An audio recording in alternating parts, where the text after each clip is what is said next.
And I had done, I don't know how many years ago, I had written it to them. And I just kind of put it aside, never thinking I was ever going to do anything with it. And then I had pulled it out and I read it again and I thought, you know what? I could really turn this message into something bigger. And that's how You Have a Story to Tell kind of came to be. It's really a love letter to my students. Oh, It's just telling them how important they are and that they have a story to tell and that their voice matters. hi, and welcome back to Old School. Today we're going to have in classes our teacher, Bridget Gengler. And we met, as I have many of the guests on Old School with Michele Vrabel, on social media. Saw she had a book coming out. And then as I dove in a little bit, it became so fun because there was another book, which wasn't the current one coming out, that had even more possibilities of impact to me and on my journey. So it was just really incredible to have her on board. She had a beautiful relationship with her father, and that led to some great conversations about some potential publications with her doing the forward or maybe her siblings getting engaged. So, really had a great time conversing with Bridget, hearing about her story and her journey. And the name of the current book that she has coming out is called You Have a Story to Tell. So let's welcome Bridget to class and let's find out her story to tell. Okay, I've been teaching for 30 years. Started, I from Southern California. Um, Teaching was never really anything, to be honest, that I really wanted to do. My younger sister's a teacher, and since she was 5 years old, that's what she always wanted to do. But teaching was not really in my interest until my last year of college. And I was studying Spanish and linguistics at UCLA, and I started working with children. And so that kind of veered me off in that direction. And that's how I ended up then moving into teaching in Southern California. And so I've been teaching in the same district for 30 years. Um, just love my job as a teacher and have a great passion for working with children. I teach elementary. I've taught second through fifth grade, and I love that age. And I love that. I love teaching to the whole child. So to me, teaching is more than just teaching those academics. It's really teaching to that whole child, honing in on those social emotional skills. And I grew up as in a large family of 8 children, wonderful family, wonderful parents. But I always felt invisible as a child. And I struggled. I was very shy, quiet child. So I struggled in school on that aspect, on that social emotional. Always very good in academics, but really struggled on finding my place.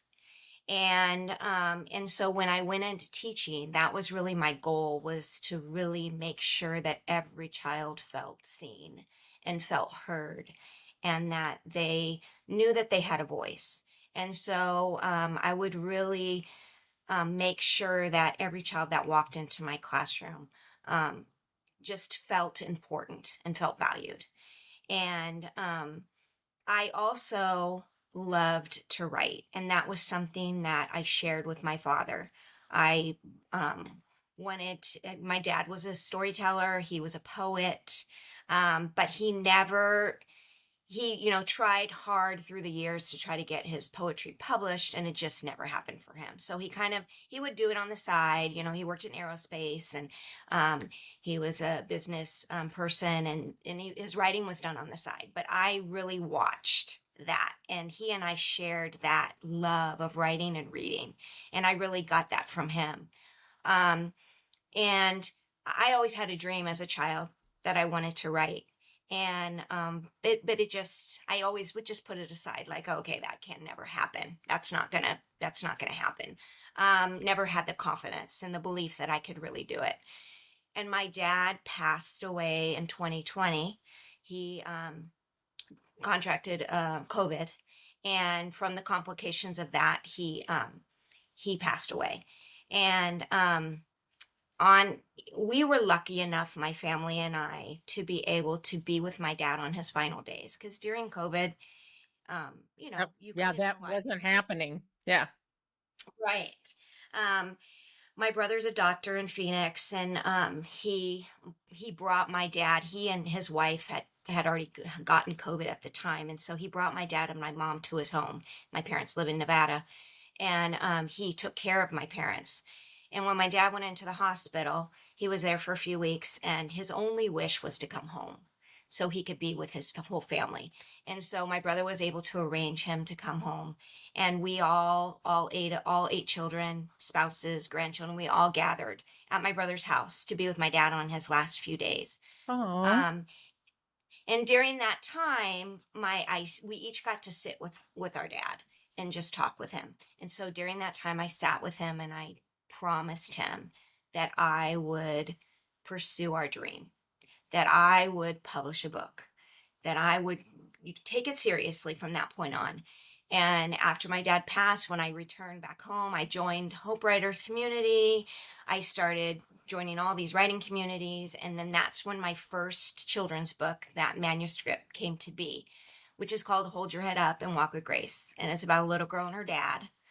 Um, oh, yeah. And my brothers and sisters and I, when my dad, during that time we were all together, we all kind of wrote down all the different things, all the words of encouragement that our father would say to us. And we kind of created this long list. And one of the things my dad used to say to me was, hold your head up and walk with grace. And that really came to be when I was going through my divorce 20 years ago. And my dad was my number one supporter. He was there along with me that whole time. He would go to the courthouse with me. He'd sit in the courtroom with me. He was just there alongside me. And the day that my divorce became final, we were in the courtroom and starting to walk out, and my dad grabbed my arm and and locked arms with me and whispered in my ear, hold your head up high and walk with grace. You have oh. nothing to be ashamed. And that whole phrase became so important to me. And I just remember all the moments as a child when my dad was there to encourage me and walk along with me. And so that's how that children's book came to be. And it just is dedicated to my dad. Um, I was very active on Twitter at the time, and I was in a lot of education groups with a lot of other educators. And I met one educator who was an illustrator, so we worked together to illustrate the pages for that book. And I really thought when I wrote it, when I published it, I just did it through Amazon, KDP, nothing big. I really just thought that was it. Like I was going to do that. That was my promise to my dad. I did it, and I'm done. Yeah. And then just, things just started to happen after that. Um, and and then, I went to my previous school that I had taught at, and I did an author's day, and I had one of my colleagues ask me, when's your next one coming out? And I thought to myself, well, I never thought about that. Well, oh, I guess I could do another one. And that's kind of how everything came to be with the writing. Um, and then I wrote a second book with the same characters, a girl and her daddy, which was supposed to come out before my book that I just came out, You Have a Story to Tell. Um, it was supposed to come out before that earlier this year, but we had some delays with illustrations. And so that one actually illustrations just finished. So that's going to come out this fall. Nice. But in between that time, I had written a poem for my students called You Have a Story to Tell. And I had done, I don't know how many years ago, I had written it to them. And I just kind of put it aside, never thinking I was ever going to do anything with it. And then I had pulled it out and I read it again and I thought, you know what?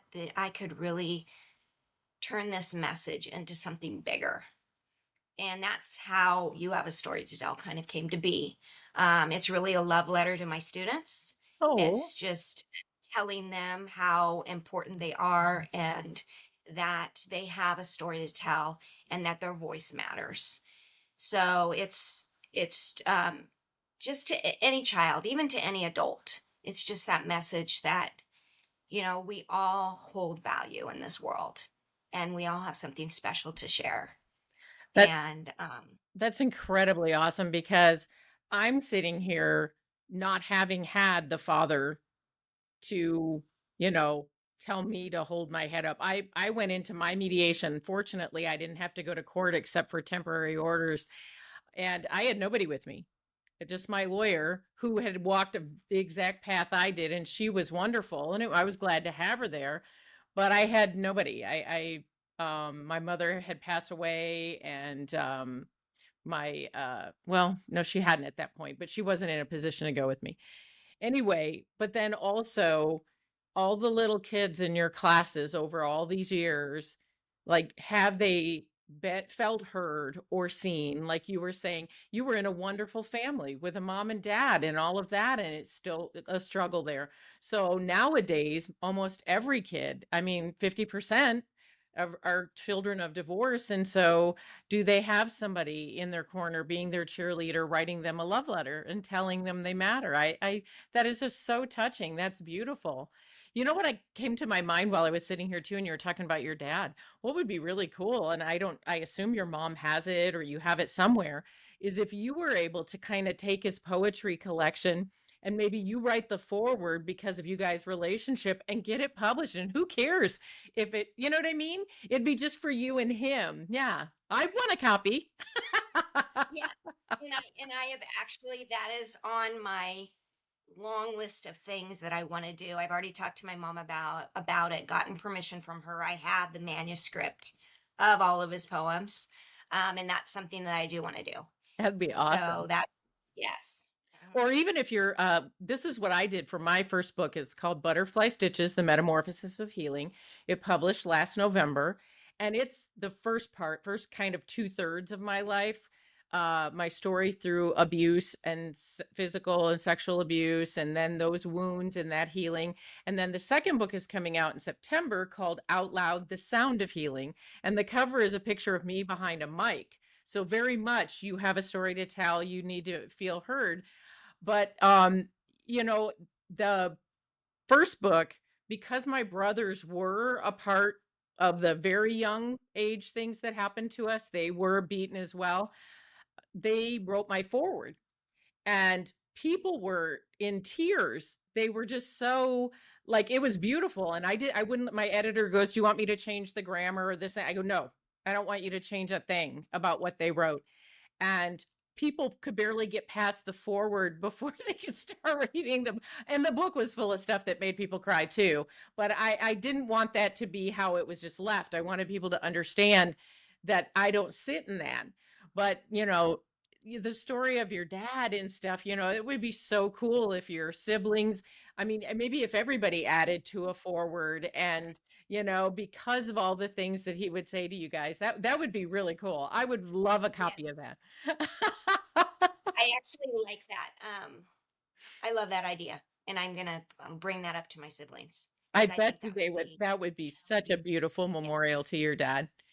And yes, who, I'm not sure if you're familiar with Deborah Rutherford.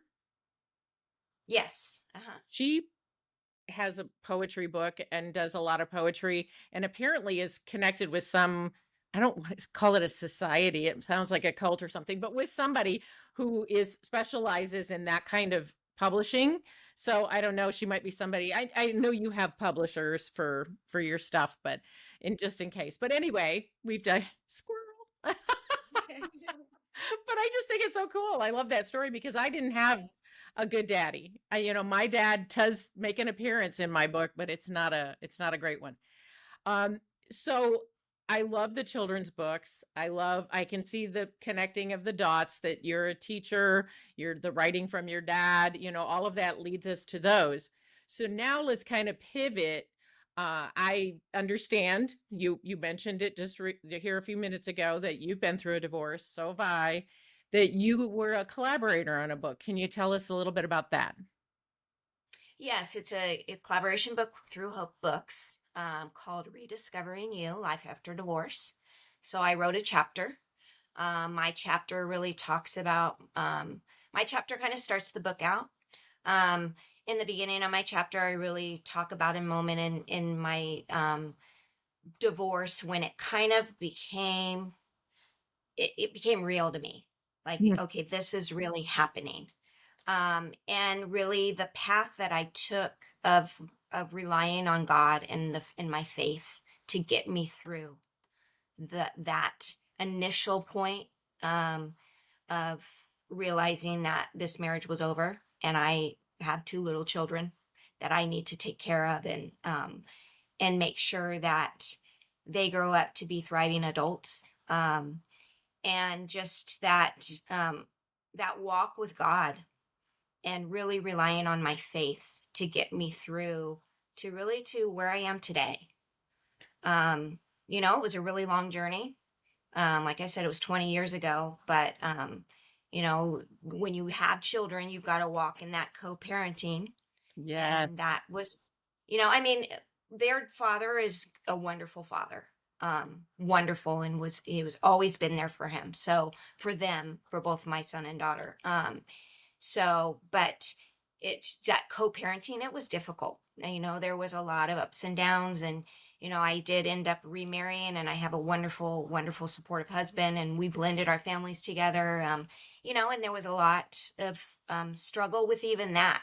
Um, but I can say that, when I look at my children now, my daughter's 20, almost 24. Um, Works in marketing for the Phoenix Children's Hospital. She's thriving as an adult. My son is in his last year of college, and they're both great young human beings and young adults. And I look and I think, okay, well, we did it. We were able to do it, but it was a struggle. It was hard. There was a lot that I had to do throughout the years to really, again, rely on my faith and rely on God, and knowing that I needed help walking this journey. Because it's a tough one. Yes. And how old were your children when you went through the divorce?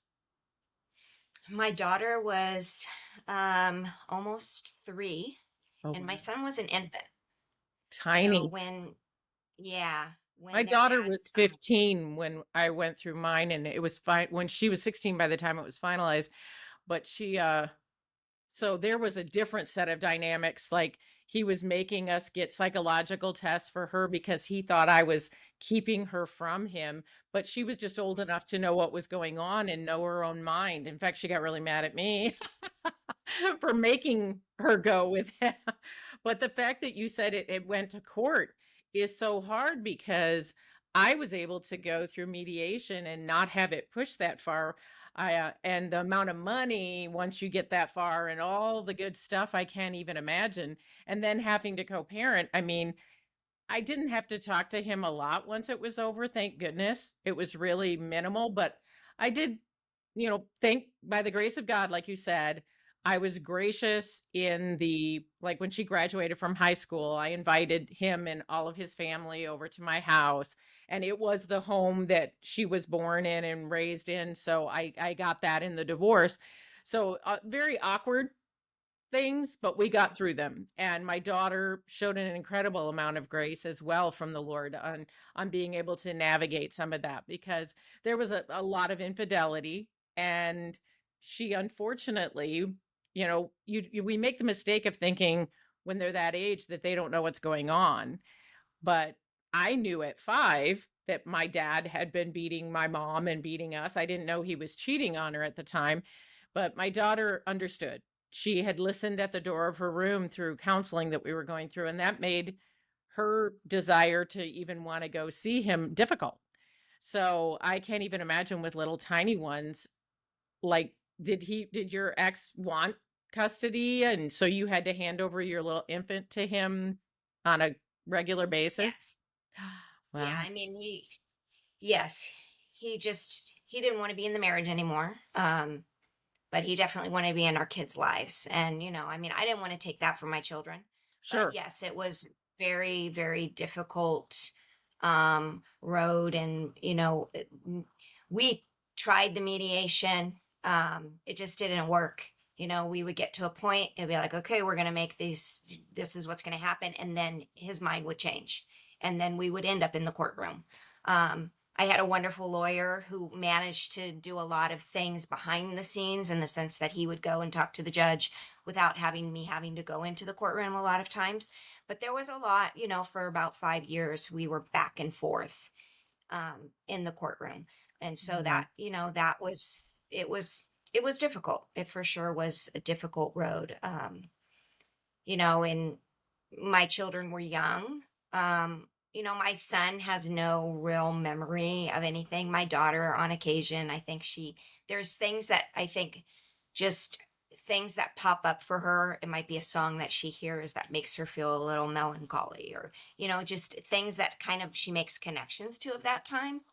Um, my son, I think when he was probably about, I don't know, about 12, one day I was talking to him and he and my daughter about their dad and our marriage and everything. And he stopped and he looked at me and he said, "Wait, you and dad were married?" Because he never, ever, he never, It's never saw. logical. That would make total sense. Like he's never been in a home at a cognizant level with the two of you there. Right. Well, that is the grace of God. We go through the flood and we're not overtaken. We go through the fire and we're not burned. It's just the process that some of us go through, and I wish it was different. I stayed way too long in my marriage over and over without acknowledging that there was no trying on both of our parts. The infidelity was ongoing, not going to stop. And so, but here I am. Finally, that decision was made, and my King Jesus gave me grace to not shame myself over what transpired. So there we go. And now he's asking for me to use my story to comfort others with the comfort I've received. So that just is like bonus points. Right. Yeah. As if my salvation and eternity with him isn't enough, which it is. I get to make a little taste of eternity here on earth as best I can in trying to be obedient with him. Well, I love the idea of every one of your books. I can't wait to see like the others that come out, and like your poetry one. If you with your dad, I would just be so excited. So I do want you to definitely stay in contact with me. I'll be on your launch team. I'd be happy to buy it even if you don't do a launch. If you just publish it, I want to know. Right, for sure. Yes. Okay, I so definitely. that'd be awesome. The last thing I do for every one of my guests is ask them for a nugget. I call it, what is the one thing that you wish you had been told or that you knew beforehand? Um,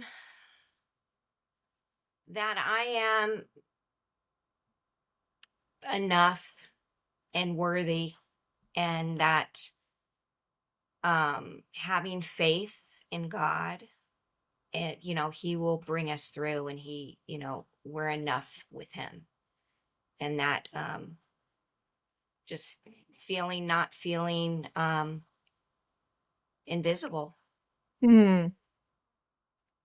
Because we are seen, and a lot of times I phrase it that I listen to horizontal voices too much for like my identity, or for notes from the peanut gallery, as my grandma used to say, when the vertical voice of my King Jesus, my Abba Father, and the Holy Spirit, those are the only voices. And every morning I have what I call my board meeting with them, is my prayer time, because each one of them is a very different comfort, counsel, has a different character trait, even though, yes, they are all God. And that is the identity, that is the visibility that we need. And you did get there. And yes, it would be nice if, sooner, but at the same token, we're here. And he has the purpose Exactly. for our life. And you're definitely walking in that. I'm doing a Bible study on Esther, and it's by Lisa Turkhurst, and she quotes Thomas Keller, and maybe you know who that is. I'm not familiar. I got to go look up the book that she quotes it out of.